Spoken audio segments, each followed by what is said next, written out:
OCD यानी कि obsessive compulsive disorder, ये लाइलाज है। यही सुना होगा आपने और पढ़ा भी होगा। लेकिन अगर मैं ये कहूं कि ओसीडी लाइलाज नहीं बल्कि इसको बहुत ही जल्द ठीक किया जा सकता है कुछ ही दिनों में, वो भी पूरी तरीके से बिना मेडिसिन के, तो हो सकता है आपको इस बात पे विश्वास ना हो। हर व्यक्ति में कोई ना कोई ऑब्सेशन या कंपल्शन जरूर होता है। जैसे कुछ लोगों को किसी खास प्रकार के शब्दों का प्रयोग करने में बार बार बहुत मजा आता है, वो गालियां भी हो सकती हैं। कुछ लोगों को सफाई करने का या साफ रखने का ऑब्सेशन होता है, अपनी चीजों को ऑर्गेनाइज रखने का ऑब्सेशन होता है। कुछ लोगों को समय पे पहुंचना यानी कि दे आर वेरी पंक्चुअल, ये भी एक किस्म का ऑब्सेशन है। वहीं कुछ लोगों को जब तक नहा ना ले तब तक वो पूजा नहीं करेंगे, तब तक वो खाना नहीं खाएंगे, इस तरह के कंपल्शंस होते हैं। लेकिन जब यही ऑब्सेशंस और कंपल्शंस हमारी मजबूरी बनने लग जाते हैं, हम इनसे परेशान होने लग जाते हैं, इनसे एंग्जाइटी बढ़ने लग जाती है, तो फिर ये एक डिसऑर्डर बन जाता है। जी हाँ, आज के इस वीडियो में बात करने जा रहा हूँ ओसीडी यानी कि ऑब्सेसिव कंपल्सिव डिसऑर्डर। और आप जानते हैं कि मैं एक पूरी सीरीज बना रहा हूँ different types of obsession and compulsions के बारे में, जो कि ओसीडी के अंतर्गत आते हैं। क्योंकि एक ही वीडियो में सारे टाइप्स ऑफ ओसीडी कवर कर पाना बड़ा मुश्किल काम है। हाय, मेरा नाम है विनय शर्मा। मैं एक एनएलपी कोच, हिप्नोथेरेपिस्ट, साइकोथेरेपिस्ट और हीलर हूँ।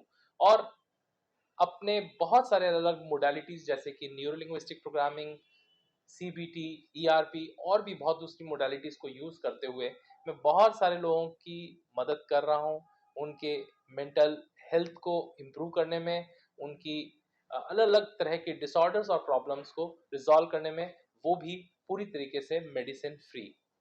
तो आज के इस वीडियो में हम दो अलग अलग कंपल्शंस के बारे में बात करने वाले हैं, compulsion of repeating and compulsion of counting. तो सबसे पहले बात करते हैं कंपल्शन ऑफ रिपीटिंग की।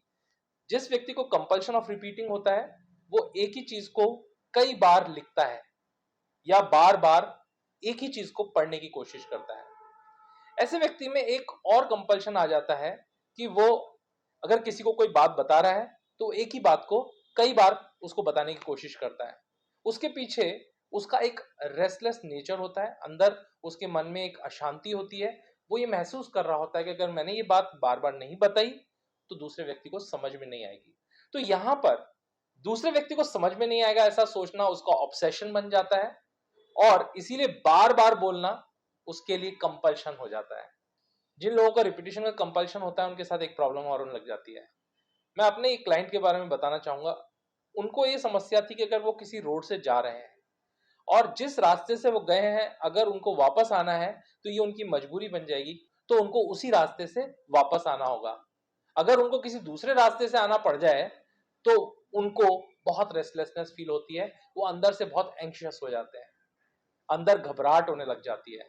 ठीक इसी तरीके से अगर वो किसी जगह पर एक बार चले गए तो उस जगह पर उनको बार बार जाना उनकी मजबूरी बन जाएगी। इस तरह के कई सारे रिपीटिशन के कंपल्शंस उस व्यक्ति को परेशान करने लग जाते हैं। आपने एक जिन्न की कहानी सुनी होगी कि अगर किसी जिन्न को बिजी करना है तो उसको कहें कि तुम बार बार सीढ़ी चढ़ो और उतरो। कुछ इसी तरह की ये बीमारी है, और जिस व्यक्ति को इस तरह का कंपल्शन हो जाता है वो बार बार सीढ़ी चढ़ता है, उतरता है, बार बार ऑफिस के अंदर जाता है, बाहर आता है, वो हमेशा बेचैन रहता है और एक ही काम को कई बार करने की कोशिश करता है जब तक कि उसको उससे शांति ना मिले। कुल मिला के उसकी फीलिंग्स अंदर से बहुत ही रेस्टलेस होती हैं। अब ऐसे व्यक्ति के साथ कई बार ऐसा भी होता है कि वो किसी शब्द को एक दिन में कई बार रिपीट करता है और ऐसा लगता है मानो ये शब्द उसके दिमाग में गूंज रहा हो। वो उस दिमाग में गूंजते हुए शब्द से परेशान होने लग जाता है, इरिटेट होने लग जाता है, बट हेल्पलेस हो जाता है। उसको ये शब्द बार बार बोलना पड़ता है। इससे ना सिर्फ वो खुद इरिटेट होने लग जाता है बल्कि आसपास के लोग भी उससे इरिटेट होने लग जाते हैं। इसी तरह का एक और कंपल्शन है कंपल्शन ऑफ काउंटिंग। जिस व्यक्ति को कंपल्शन ऑफ काउंटिंग होता है वो आइटम्स को काउंट करना शुरू कर देता है, अपने फुटस्टेप्स को काउंट करने लग जाता है। कई बार वो जोर जोर से यानी कि लाउड वॉइस में भी काउंटिंग करना शुरू करता है और कभी कभी उसके अंदर एक गिनती चलती रहती है। चलिए मैं आपसे कुछ ऐसे लक्षण शेयर करना चाहूंगा जो मैंने अपने क्लाइंट्स में, अपने पेशेंट्स में कंपल्शन ऑफ काउंटिंग से रिलेटेड देखे हैं। व्यक्ति सीलिंग की टाइल्स को गिनना शुरू कर देता है, फ्लोर टाइल्स गिनना शुरू कर देता है, अपने फुटस्टेप्स को गिनना शुरू कर देता है, गुजरने वाली हर गाड़ी को गिनना शुरू कर देता है। यहाँ तक कि मेरे कुछ क्लाइंट्स के अंदर ये भी प्रॉब्लम्स थी कि वो हर खड़ी हुई गाड़ी का नंबर नोट करना शुरू कर देते थे या याद करने की कोशिश करना शुरू कर देते थे, और अगर उनको वो नंबर या गाड़ी वहां दिखाई नहीं देती थी तो उससे वो असहज हो जाते थे, परेशान हो जाते थे, एंग्शियस हो जाते थे। अगर उनको ऑफिस जाना है, आना है, तो वो एक फिक्स नंबर, यानी कि या तो एक बार या दो बार, अगर उससे कम या ज्यादा हो जाएगा तो वो परेशान होने लग जाएंगे।